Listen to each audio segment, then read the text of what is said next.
今回は旬の味わいイサキを使ってアクアパッツァを作っていきます。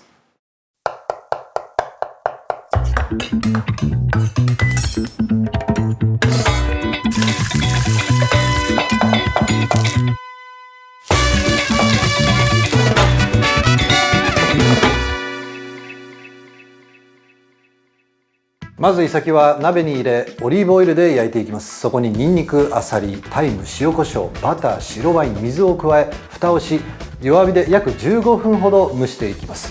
仕上げにカットしたプチトマト、刻んだイタリアンパセリ、グリーンオリーブを散らしたらイサキのアクアパッツァの完成です。詳しいレシピは概要欄で。では今日も始めていきましょう。オイルですね。オリーブオイルをさあ鍋にでイサキなのですが、よし、下処理してあります。でこれをちょっと切り込みをね入れてあげましょう。よ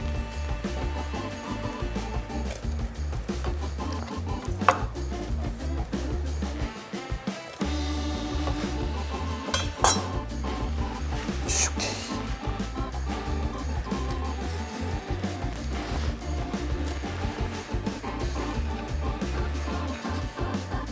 さあちょっとね片面だけ軽く焼きましょう。その後ひっくり返します。さあ他に用意するものは今日はアサリとグリーンオリーブ、ニンニク、レモン、プチトマトにイタリアンパセリとタイムですね。さあじゃあまずニンニクを切りましょうか。潰して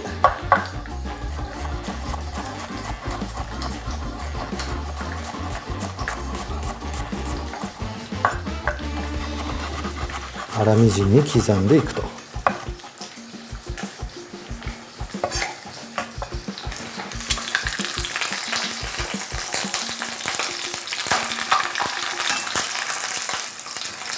少しねこのように皮が剥がれちゃうのはしょうがないです。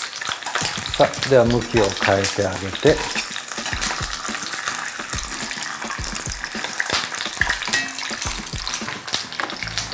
非常に簡単なんでね、処理した魚を焼いて、でそこにニンニク、香りを移し、それからあさり、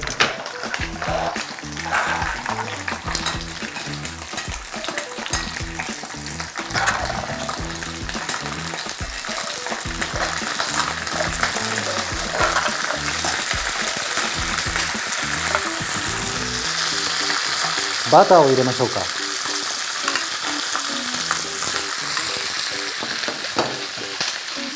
ハーブなんですが、今日はちょっとタイムを、フレッシュなタイムで香り付けをしていきます。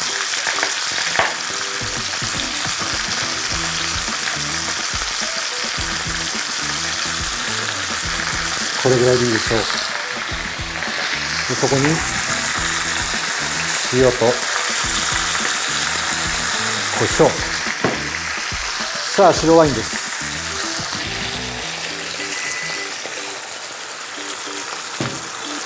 アクアパッツァですからお水も入れましょう。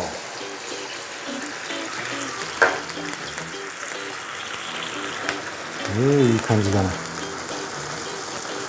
あさりからもいい出汁が出そうです。さあ沸騰してますんで、ここで火力を弱めまして、ここで蓋をしましょう。約15分ほどで仕上がります。そして仕上げに使いたいのがこのオリーブとプチトマト、イタリアンパセリにレモンですね。まずトマトをカットしていきましょ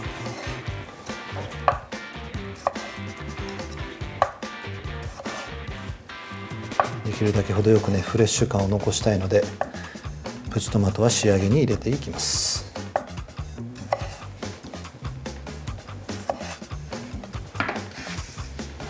それからレモンだ。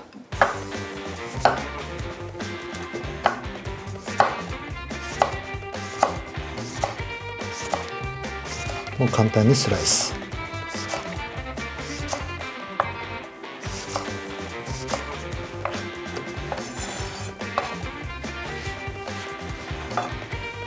それとイタリアンパセリ、これは簡単に刻んでいきましょう。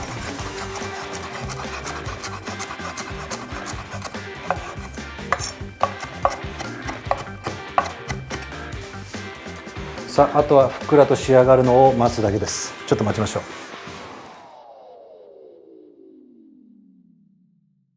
さあ、15分が経ちました。開けましょう。いきますよ。はい、きた。すんごいいい香りがします。さあ、ここで仕上げにですね、トマト、カットしたトマトを入れ、ちょっと可愛らしく派手に仕上げていきましょう。アクセントでグリーンオリーブも。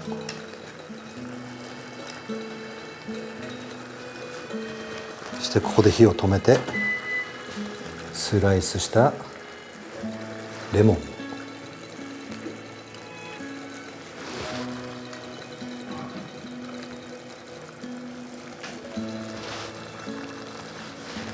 そして刻んだイタリアンパセリ。